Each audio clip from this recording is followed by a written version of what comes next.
అయితే ఫజ్లుర్ రెహమాన్ గారి గురించి మేము కొన్ని విషయాలు ఇంతకుముందే చెప్పి ఉండవలసింది, డిబేట్ అయిపోయిన వెంటనే చెప్పి ఉండాల్సింది. కానీ ఆయన గౌరవ అధ్యక్ష స్థానంలో ఉన్నాళ్లే, ఏదో జరిగిపోయింది ఎందుకులే అని చెప్పి వదిలేశాం. ఇప్పుడు మళ్ళీ ఈయన ఈ వ్యాఖ్యలు చేయడం ద్వారా మేము గతంలో వదిలివేసిన విషయాలని ఇప్పుడు మళ్ళీ చెప్పడానికి, వాటితో పాటు ఇంకొన్ని సత్యాలను తెలియజేయడానికి అవకాశం కలిగించినందుకు ముందుగా నేను ఫజ్లుర్ రెహమాన్ గారికి ధన్యవాదాలు తెలియజేస్తున్నాను.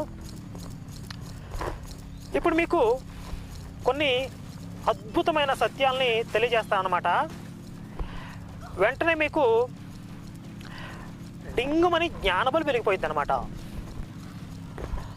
వీటితో పాటుగా ఆశ్చర్యకరమైన ఆసక్తికరమైన విషయాల్ని కూడా 1-2 విషయాలు చెప్తాను. ముందుగా నేను చెప్పబోయే మొదటి విషయం